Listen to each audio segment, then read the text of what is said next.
রিপাস cooking and থিঙ্কিংসে আপনাকে স্বাগতম। যদি ভিডিওটি ভালো লাগে অবশ্যই চ্যানেলটি সাবস্ক্রাইব করে সাথেই থাকবেন। তো আমি আজকে সাদামাটাভাবে পুঁই শাক দিয়ে চিংড়ি মাছ রান্না করব। তার জন্য পেঁয়াজ বাটা, রসুন বাটা, কাঁচা ঝাল বাটা আর জিরা বাটা একত্রে খুব ভালো করে নেড়েচেড়ে নিলাম তেলের মধ্যে। তো তারপরে দিয়ে দিচ্ছি হচ্ছে লবণ আর হলুদ পরিমাণ মতো, দিয়ে আর একটু কিছুক্ষণ নেড়েচেড়ে নিলাম। এ পর্যায়ে আমি এর মধ্যে দিয়ে দেব চিংড়ি মাছগুলা, দিয়ে ভালো করে একটু কিছুক্ষণ কষিয়ে নেব। একটু নাড়াচাড়া করে কষিয়ে নিতে হবে। তো কষানো হয়ে গেছে, তার মধ্যে আমি পুঁই শাকের ডাঁটাগুলো আগে দিয়ে দিলাম। এগুলো দিয়ে একটু কিছুক্ষণ নেড়ে চেড়ে পানি দিয়ে একটু জাল করে নেব। তো তারপরে আমি এর মধ্যে শাক দিয়ে দেব।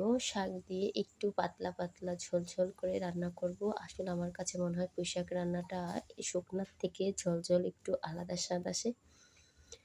তো আমার রান্নাটা প্রায় রেডি হয়ে এসেছে। এই যে আমার শাকটা কিন্তু কালার দেখছেন হয়ে গেছে। তো সবাই ভালো থাকবেন, অবশ্যই চ্যানেলটি সাবস্ক্রাইব করে পাশেই থাকবেন।